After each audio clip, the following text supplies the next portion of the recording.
The Mist. Director Frank Darabont's 2007 adaptation of Stephen King's The Mist delivered what many consider the cruelest ending in survival horror history. The film follows David Drayton, played by Thomas Jane, and a group of survivors trapped in a grocery store as a mysterious mist filled with deadly creatures envelops their town. After escaping the store, David, his young son Billy, and 3 other survivors run out of gas while fleeing in their car. With exactly 4 bullets remaining in his gun and monsters closing in, David makes an impossible decision. He shoots all 4 passengers, including his own child, to spare them from being torn apart by the creatures. Moments after pulling the trigger, the mist clears, and the United States military arrives, rescuing other survivors, including a woman from the grocery store and her children. David collapses in anguish, realizing that waiting just a few more minutes would have saved everyone.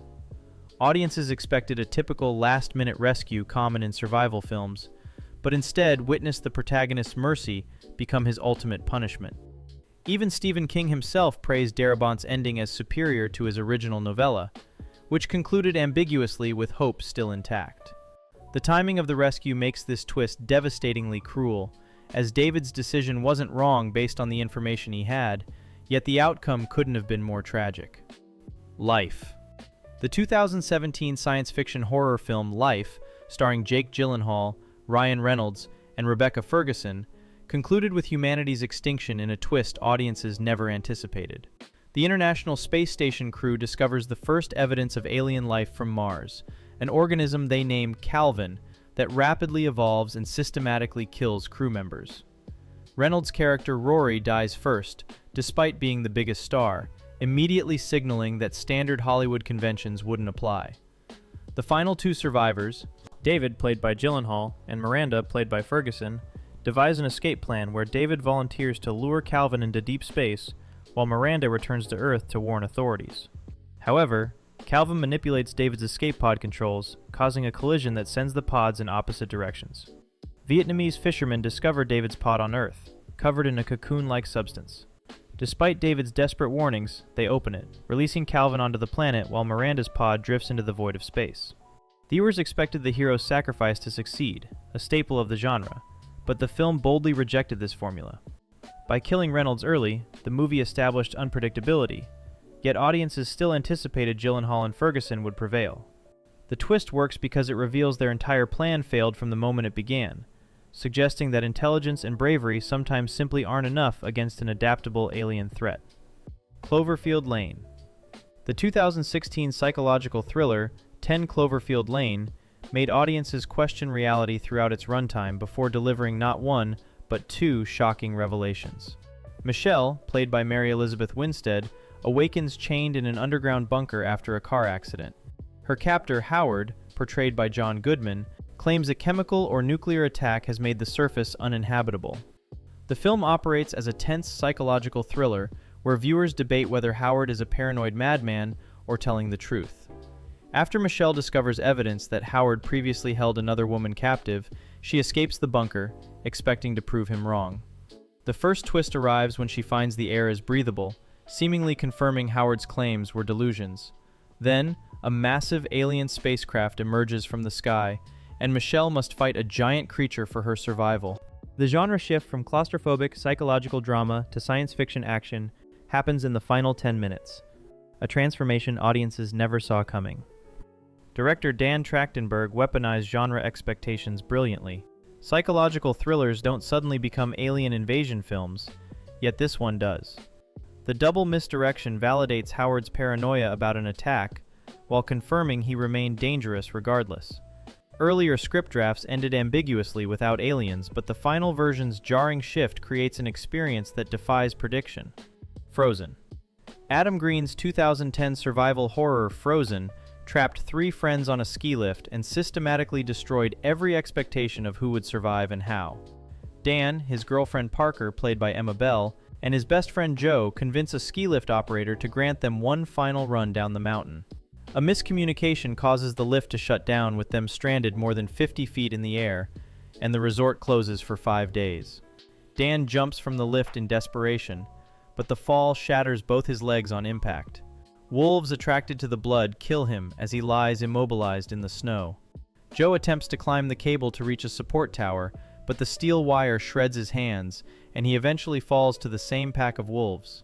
Parker finally descends, but loses her leg in the fall, and must drag herself to the road, where a passing car finds her severely injured.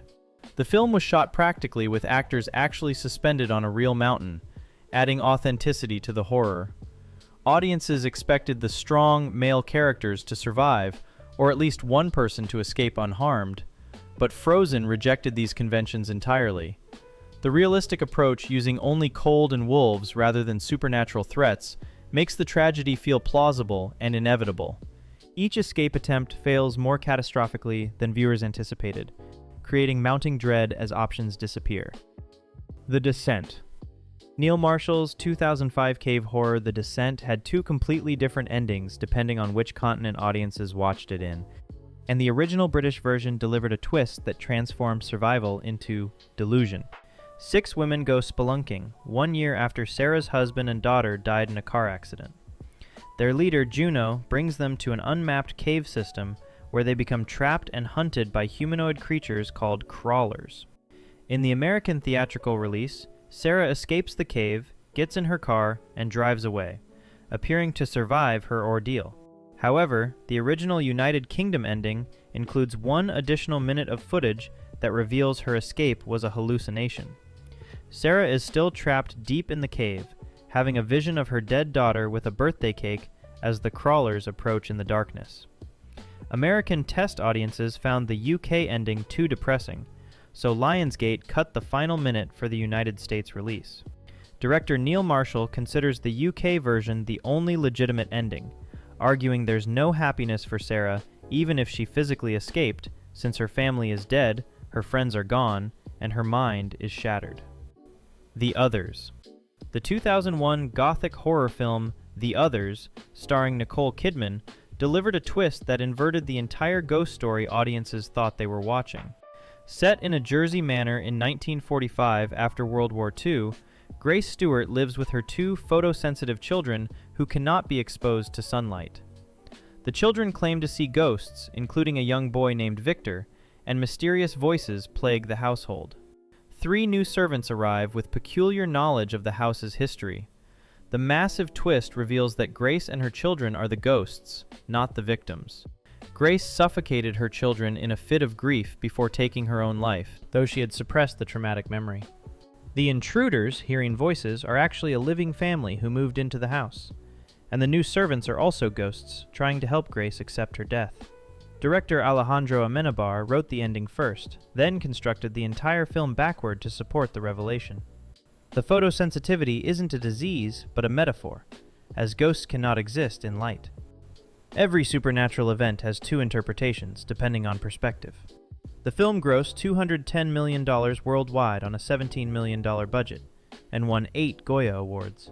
Audiences assumed Grace's family was being haunted, because the film uses classic ghost story structure, when in reality, they were the ones doing the haunting all along. This revelation recontextualizes the entire survival situation, as Grace was unknowingly fighting to protect her family from the living rather than supernatural threats. By the way, if you're enjoying this so far, I post videos like this all the time. Subscribing would really help out. Triangle. The 2009 psychological horror Triangle trapped its protagonist in a time loop where every escape attempt only feeds back into an eternal cycle of punishment. Jess, played by Melissa George, is a single mother struggling with her autistic son, Tommy. After someone rings her doorbell but disappears before she answers, she joins friends for a sailing trip. A massive storm overturns their yacht, and survivors board a mysterious abandoned ocean liner called the Aeolus. Jess experiences intense déjà vu as a masked killer stalks and murders her friends one by one. She discovers the killer is another version of herself from a previous loop. Multiple versions of Jess exist simultaneously on the ship, at least 3 in any given cycle, each at different stages of understanding. After killing her past self, she escapes to shore and drives home to find another version of herself with Tommy. Witnessing her past self being abusive to her son, she kills that version and takes Tommy in the car. A crash kills Tommy, revealing this accident is what started the entire loop. A driver who helps her resembles Charon, the Greek mythological ferryman who guides souls to the afterlife. The film ends with the loop restarting as Jess boards the yacht again. Audiences expected a standard time loop with an eventual escape, but Triangle reveals some mistakes create prisons with no exit, only endless repetition. The twist that Jess can never escape her fate, no matter how many times she tries to survive, subverts every survival film convention where determination and intelligence lead to freedom. Cabin Woods. Joss Whedon and Drew Goddard's 2012 horror comedy, The Cabin in the Woods, pretended to be a typical teen slasher before revealing something far more sinister orchestrating events. 5 college students head to a remote cabin: Dana, Kurt, Jules, Holden, and Marty, each fitting classic horror archetypes. After discovering a basement full of mysterious objects, reading from an old diary summons the zombie Buckner family. The massive twist reveals that an underground facility controls everything happening at the cabin. Technicians Gary Sitterson and Steve Hadley, played by Richard Jenkins and Bradley Whitford, manipulate events as part of a global organization's ritual to appease Ancient Ones, Lovecraftian gods who will destroy the world unless they receive specific sacrifices. 5 archetypes must die in a particular order, or humanity ends. Similar facilities exist worldwide, running simultaneous horror scenarios. Marty and Dana discover the facility and release all the monsters, creating a massacre. Faced with completing the ritual to save humanity, or refusing and letting the world end, they choose not to complete the sacrifice. An Ancient One's massive hand emerges from the ground as the credits roll. The film operates as meta-commentary on horror cinema itself, with the facility representing Hollywood and the ritual representing genre formulas. By refusing to complete the sacrifice, the protagonists reject narrative convention itself, choosing authentic death over formulaic survival. Audiences expected a standard cabin survival story that might subvert some tropes, not a complete deconstruction revealing the entire survival scenario was manufactured, making every choice the characters made meaningless from the start. Buried. Ryan Reynolds' 2010 claustrophobic thriller Buried took place entirely inside a coffin and ended with the cruelest possible last-minute twist. Set in 2006 Iraq, American truck driver Paul Conroy awakens buried alive in a wooden coffin after a terrorist attack. He has only a lighter, flashlight, knife, pen, and BlackBerry phone. Kidnappers demand $5 million ransom as oxygen runs low. The entire 95-minute film was shot from inside the coffin, with Reynolds as the only on-screen actor. Paul's employer calls to inform him he's been retroactively terminated and his family will receive no benefits. Hostage negotiator Dan Brenner claims to be working on a rescue. As sand fills the coffin and Paul's oxygen depletes, Brenner calls with good news. They found where Paul is buried based on intelligence from an insurgent. Paul hears digging sounds, and the rescue team confirms they've located the coffin. The cruel twist arrives when they open it. They dug up Mark White's coffin, a different hostage Brenner had previously claimed was rescued. The insurgent gave them the wrong location. Paul dies as the coffin fills with sand, his phone battery dies, and the screen goes black. Reynolds shot the film chronologically over 17 days and actually suffered claustrophobia during production. The film systematically destroys every hope Paul has before revealing that when rescue seemed imminent, he was never going to be saved. Audiences hear the digging sounds along with Paul, believing salvation is seconds away, making the wrong coffin revelation absolutely devastating. Open Water. The 2004 indie horror Open Water was based on the true story of a couple abandoned at sea, but the film's definitive ending differs dramatically from what actually happened. The movie follows Susan and Daniel on a Caribbean diving vacation. Due to an inaccurate head count, their dive boat leaves them stranded 20 miles offshore. Initially believing their absence will be noticed, they watch as hours pass without rescue while sharks circle. After a storm, Daniel is attacked and killed by sharks during the night. The next morning, crew members discover their belongings on the boat and realize their mistake. Susan releases Daniel's body to the sharks in a feeding frenzy, then removes her scuba gear and sinks beneath the water, accepting death. However, the real couple this was based on, Tom and Eileen Lonergan, were abandoned during a Great Barrier Reef dive in 1998, and their bodies were never recovered. Their diving equipment was found with no shark bite marks, suggesting they likely drowned or died from other causes rather than shark attacks.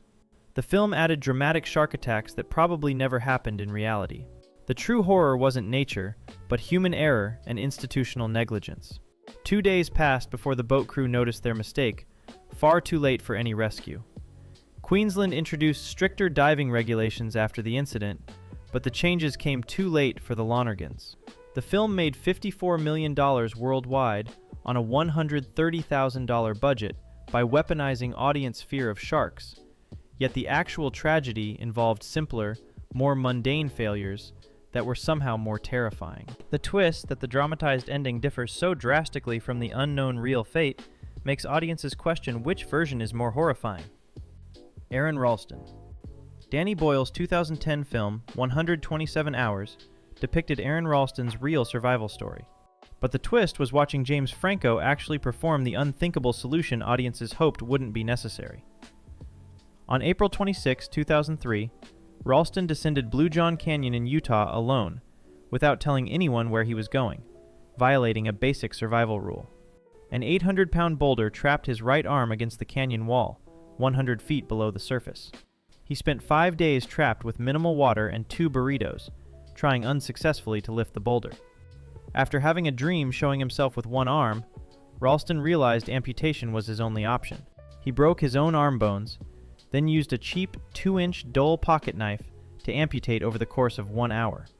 After freeing himself, he rappelled down a 65-foot drop and hiked 7 miles before being rescued. The film's graphic amputation scene caused multiple viewers to faint in theaters. Ralston himself called the film as close to a documentary as possible while still being a drama. Unlike other entries where the twist is a revelation, here the twist is that the extreme solution becomes the only option, and audiences must witness it in visceral detail. The real Ralston continues mountaineering with a prosthetic arm, but the film forces viewers to experience the hour-long self-surgery knowing it genuinely happened this way, making it more shocking than any fiction could achieve.